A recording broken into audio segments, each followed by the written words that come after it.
Selamat datang di channel saya. Di video kali ini, saya akan bahas tentang profesional, yaitu IPO perusahaan PT Mitra Pedagang Indonesia Tbk atau bisa disingkat dengan kode emiten yaitu MPIX. Penyedia platform digital untuk UMKM dan e-commerce. Nah, ini seperti startup juga ya teman-temannya, hampir sama seperti talks kemarin yang saya bahas. Oke teman-teman, langsung saja kita lihat dulu untuk ringkasan perusahaan emiten ini. PT Mitra Pedagang Indonesia Tbk perusahaan didirikan pada tahun 2019 di kota Bangkalan, Madura, Indonesia. Perusahaan adalah penyedia solusi dalam pembayaran dan transaksi digital sehari-hari yang membantu para pelaku UMKM dalam mendigitalisasi usaha tradisional dengan pemberian akses lebih cepat melalui platform MP-Store Support App UMKM. MP-Store menawarkan berbagai produk dan layanan yang dapat membantu UMKM dalam berbagai aspek penting, yaitu berupa aggregator, produk digital dan payment channel. Yang kedua, layanan kris merchant untuk UMKM. Yang ketiga, layanan kasih online gratis. Yang keempat, layanan state banking atau mini ATM. Yang kelima, layanan e-commerce dan e-grocery kulakan.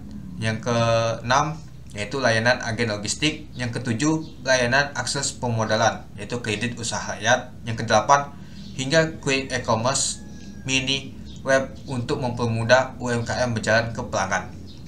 Secara keseluruhan, produk dan layanan yang ditawarkan oleh MP-Store dapat membantu UMKM untuk mengembangkan bisnis dengan lebih baik. Produk dan layanan tersebut mencakup berbagai aspek penting dalam bisnis UMKM, mulai dari produk dan layanan, pembayaran, manajemen, hingga pengiriman. Untuk alamat emiten ini yaitu di Ruko Kayangan Residensi Blok LA11, lantai 2, Jalan Halim Perdana Kusuma, Bangkalan 69199, Jawa Timur. Situs perusahaannya yaitu http://www.mpstore.co.id. Nah, itu dia teman-teman untuk ringkasan perusahaan emiten ini. Oke, kita lanjut. Nah, ini dia contohnya. Ini adalah contoh aplikasinya, teman-teman. Nah, teman-teman bisa cek di Play Store ya teman-temannya. Silakan teman-teman cek dan download. Ini contohnya, ini contoh aplikasinya. Nah, ini seperti startup ya teman-temannya itu. Dan juga ada e-commerce-nya itu. Nah, ini juga ada jual beli grocery dalam satu aplikasi. Nah, ini juga biasa digunakan oleh UMKM seperti pedagang kecil ya teman-teman itu. Warung-warung juga biasanya pakai juga, apalagi dia akan menggunakan pakai kris itu. Oke, kita lanjut ke informasi perusahaan IPO ini. Nah, mungkin di video saya sebelumnya kita sudah melihat ya teman-temannya untuk informasinya. Ini ada perubahan sedikit. Oke, mari kita lihat dulu ya. Jumlah saham ditawarkan adalah 312.500.000 lembar saham dari total saham disyaratkan yaitu 20%. Harga penawaran yaitu untuk finalnya 268. Dana diperoleh sekitar 83 miliar. Untuk penawaran awal yaitu di tanggal 17 Januari sampai 24 Januari tahun 2024. Untuk penawaran umum di tanggal 1 Februari sampai 5 Februari tahun 2024. Nah, kagak salah kemarin itu di tanggal 31 ya teman-temannya. Untuk penawaran umumnya tahunnya diundur itu. Untuk penyertaan sahamnya jadi di tanggal 5 Februari tahun 2024. Untuk pencatatan di Bursa Efek Indonesia yaitu di tanggal 7 Februari tahun 2024. Nah, jadi di tanggal 7 dia nanti akan listing itu. Untuk underwriternya yaitu DL, LHB Sekuritas Indonesia, dan ada HD, KGI Sekuritas Indonesia. Nah, kemarin hanya DL saja ya teman-temannya yang awal. Tahunnya nambah lagi underwriter yaitu HD, KGI Sekuritas Indonesia itu. Masuk ke papan pengembangan dan dapat waran, di mana 2 saham dapat 1 waran yang cukup menarik pastinya itu. Oke, kita lanjut lagi ke rencana penggunaan dana. Yang pertama, sekitar 89% dana yang diperoleh dari hasil penawaran umum akan digunakan untuk perusahaan untuk pembiayaan modal kerja dalam rangka mendukung kegiatan operasional perusahaan secara umum. Pembiayaan yang dimaksud termasuk namun tidak terbatas pada pembelian persediaan produk digital, gaji karyawan, biaya pemasaran, dan sewa server. Lalu yang kedua, sekitar 11% akan digunakan untuk belanja modal atau kapital ekspor capek berupa inovasi dan sewa hub dalam rangka menunjang rencana jangka panjang perusahaan. Nah, itu dia teman-teman untuk rencana penggunaan dananya. Nah, sedangkan untuk waran seri satunya sekitar 44% akan digunakan untuk pembiayaan modal kerja perusahaan dalam mendukung operasional perusahaan berupa pembelian persediaan. Lalu sisanya digunakan untuk capek untuk ekspansi bisnis, termasuk pembelian tanah, pembangunan kantor pusat, pengadaan perangkat komputer dan monitor, serta kendaraan operasional. Nah, itu Itu dia teman-teman untuk rencana penggunaan dananya, baik itu rencana penggunaan dana dari IPO dan juga awalnya itu. Oke, kita lanjut lagi ke struktur pemegang saham. Sebelum IPO nilai nominal yaitu 20 per saham ini. Nah, kalau kita lihat sih banyak banget ya teman-temannya pemegangnya, ada MPI, Bal, Hendra Setiawan, Rio, Salul, Doni, Abdul, Lia, Sapila. Nah, lalu kalau kita lihat sih jumlah modal ditetapkan dari struktur penuh ada sekitar 1.562.500.000 lembar saham itu. Lumayan banyak juga ya teman-temannya untuk lembar sahamnya, yaitu sekitar 1 miliaran itu. Oke, kita lanjut lagi. Nah, untuk pembatasan atas saham dikeluarkan sebelum pendanaan umum ini. Nah, kalau kita lihat sih langsung saja ada MPI, BAL, lalu ada Pak Abdul, ada Rio, lalu ada Doni, ada Sapila, dan Lia. Nah, secara bersamaan selaku para pemegang saham perusahaan menyatakan bahwa tidak akan mengalihkan sebagian atau seluruh kepemilikan atas bersifat ekuitas dalam perusahaan kepada pihak manapun sampai dengan 8 bulan setelah pernyataan pendaftaran menjadi efektif. Selanjutnya, berdasarkan surat pernyataan tertanggal 6 Desember tahun 2023, Abdullah Muiz SE MM selaku pemegang saham pengendali dalam surat menyatakan bahwa tidak akan mengalihkan sebagian atau seluruh kepemilikan atas efek bersifat ekuitas dalam perusahaan kepada pihak manapun sampai dengan 12 bulan setelah pernyataan pendaftaran menjadi efektif itu. Nah, jadi Pak Abdullah ini sebagai BSP-nya ya teman-temannya nggak boleh mengalihkan seluruh sahamnya itu. Ya, kalau kita sih 5%, tapi kemungkinan ada di perusahaan ini sepertinya. Nanti kita lihat untuk struktur pemegang sahamnya itu. Oke, kita lanjut lagi. Nah, kita masuk ke struktur kepemilikan perusahaan ini. Nah, ini dia. Nah, kalau kita lihat PT MPI. Nah, MPI. Nah, kita lihat ya teman-temannya. Nah, PT MPI ini ada AM. Nah, kalau kita AM ini, nah ini dia Pak Abdul Muiz. Nah, ini dia teman-teman paling banyak kan. Nah, itulah kenapa jadi dia pengendalinya teman Pak Abdul itu. Nah, dan juga sisanya yang lain teman-teman. Nah, teman-teman bisa cek sendiri ya itu. Jadi kita tahu untuk struktur kepemilikan perusahaan ini itu. Oke, kita lanjut lagi ke laporan posisi keuangannya. Kita lihat untuk aset lancarnya di tahun 2020 ke tahun 2021 nyata mengalami peningkatan. Di tahun 2022 meningkat lagi, dan di tahun 2023 meningkat. Untuk aset tidak lancar kalau kita lihat sih dari tahun 2020 ke tahun 2021 nyata mengalami peningkatan. Di tahun 2022 menurunnya untuk aset tidak lancarnya. Kalau di tahun 2023 nyata mengalami peningkatan. Jadi untuk total asetnya dari tahun ke tahun nyata mengalami peningkatan itu. Nah, kita lihat juga untuk nama tuh utang jangka pendek.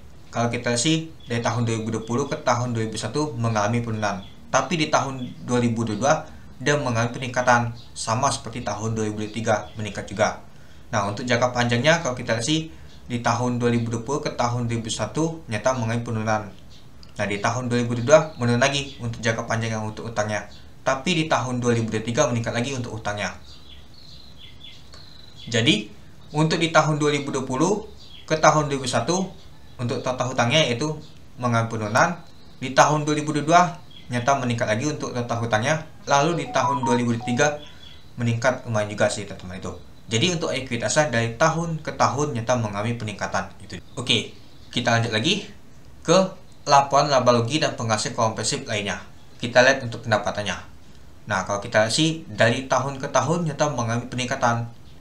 Nah, apalagi di tahun 2022 ke tahun 2023 di bulan Juli nyata meningkatnya tuh lumayan juga ya teman-teman itu. Nah, kita langsung saja yaitu melihat nama tuh laba neto tahun berjalannya. Nah, kalau kita lihat sih kelihatannya teman-temannya dari tahun ke tahun nyata mengalami peningkatan juga. Nah, dari tahun 2020 ke tahun 2022 meningkat semua. Nah, kalau kita bandingkan di tahun 2022 ke tahun 2023 di bulan Juli nyata meningkatnya itu sangat drastis, hampir 80% itu dia. Oke, kita lihat nama tuh rasio laporan keuangannya. Nah, kalau kita lihat sih untuk tahun 2020 main juga sih. Nah, di tahun 2023 kita bandingkan di tahun 2022 ya, ternyata untuk jumlah ekuitasnya lumayan meningkat ya. Nah, kalau dibandingkan di tahun 2022, meskipun kalau kita lihat dia meningkatnya itu sangat drastis di tahun 2021 tadi itu. Untuk laba tahun berjalannya mungkin agak sedikit meningkatnya hanya 52% karena sampai di bulan Juli dulu teman-teman. Tapi kalau dibandingkan di tahun 2022 dia lumayan meningkat tinggi dibandingkan di tahun 2023 untuk nama itu pertumbuhannya itu. Nah, tapi kalau kita lihat untuk jumlah asetnya lumayan juga sih teman-temannya itu. Oke, kita lanjut lagi. Oke, kita masuk ke kebijakan dividen. Perusahaan merencanakan kebijakan dividen sebanyak-banyaknya sebesar 20% dari laba bersih tahun berjalan setelah dikurangi dengan porsi laba bersih yang didapat didistribusi kepada kepentingan pemegang saham dan pengendali dimulai dari tahun 2025 berdasarkan laba tahun berjalan buku 2024. Nah, jadi tahun 2025 nanti mau bagi dividen teman-teman, tapi tahun buku 2024 ini itu dia. Dividen yang mungkin direkomendasikan atau dinyatakan oleh direksi sehubungan dengan tahun buku atau periode tertentu bergantung pada faktor-faktor di bawah ini dan faktor-faktor di bawah ini dan faktor-faktor lain yang dianggap berkaitan oleh direksi perusahaan. Nah, itu dia teman-teman untuk kebijakan dividennya itu. Oke, kita lanjut lagi ke penjamin emisi efek. Nah, ini perlu kita bahas juga ya teman-temannya. Kita lihat ya, yaitu yang pertama ada PT Erba Sekuritas Indonesia, ternyata pegang sekitar 8,9%. Pada yang pertama sekali yaitu DL ini ya teman-temannya, LHB Sekuritas ini. Sebelum ada nama tuh KGI Sekuritas ini yaitu HD. Nah, tahunnya ada HD teman-teman. Seperti ini ada bandar yang menyerap dananya nih teman-teman. Yang ikut nama tuh IPO-nya itu. Nah, jadi PT HD KGI Sekuritas Indonesia ini dia megang sekitar 51%. Nah, lumayan banyak juga ya teman-temannya itu. Ya, kalau misalkan KGI pegang banyak takutnya nanti dia buang, tapi ada yang nampung si LHB Sekuritas Indonesia ini, itu dia. Oke, kita lanjut lagi. Nah, kita lihat juga nama tuh penyataan terpusat pollingnya. Kita lihat. Nah, kita sudah tahu ya, untuk penyataan terpusat dalam penahan umum saham ini dengan dana dihimpun sebanyak 83 miliar, termasuk dalam golongan penahan umum pertama. Nah, karena nilai emisinya di bawah 250 miliar itu. Dengan batasan minimum alokasi untuk penyataan terpusat sebesar adalah minimal sebesar 15%. Dari jumlah saham yang ditawarkan adalah 20 miliar. Mana yang lebih tinggi dalam penahan umum saham ini, alokasi untuk penyataan terpusat adalah sebesar 20 miliar itu. Nah, jadi sekitar 20 miliar nanti teman-teman, itu dia. Jadi nggak terlalu besar ya teman-teman itu. Tapi sedikit ya untuk dapat nanti untuk sahamnya itu. Oke, kita lanjut lagi. Nah, untuk masa penahan umumnya perdana saham ini yaitu di tanggal 1 Februari sampai di tanggal 5 Februari. Nah, tutupnya jam 10 pagi untuk di tanggal 5 Februari. Nah, bagi teman-teman yang ingin memesan silakan. Jika teman-teman yakin untuk ikut nama tuh IPO ini itu. Oke, kita lihat dulu nama tuh policy MPX ini untuk di tahun 2022 dan di tahun 2023 untuk harga di 268 karena ini harga finalnya itu. Untuk PBP-nya di tahun 2022 itu 23,38 kali, untuk di tahun 2023 itu 10,50 kali. Untuk PEL-nya di tahun 2022 itu 29,20 kali, untuk di tahun 2023 itu 20,25 kali. Untuk BP-nya di tahun 2022 itu 11,46 kali, untuk di tahun 2022 itu BP-nya 11,46, untuk di tahun 2023 25,51. Untuk DEL-nya di tahun 2022 itu 58,48%, untuk di tahun 2023 itu 38,89%. Untuk lainnya di tahun 2022 itu 80,08%, untuk di tahun 2023 itu 51,88%. Untuk EPS di tahun 2022 itu 9,18, untuk di tahun 2023 13,26. Untuk jumlah sahamnya sekitar 1,5 miliar. Untuk ekuitas di tahun 2022 itu 17,9 miliar, untuk di tahun 2023 itu 39,8 miliar.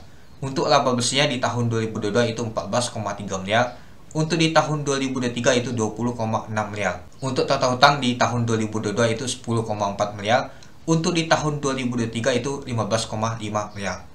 Untuk market cap di 268 yaitu 418 miliar. Nah, itu dia teman-teman untuk policy MPX di tahun 2022 dan di tahun 2023. Kalau kita lihat paling oke adalah di tahun 2023 teman-teman. Nah, kalau kita lihat sih untuk policy yang paling oke adalah di tahun 2023 ya teman-teman ya, dibandingkan di tahun 2022.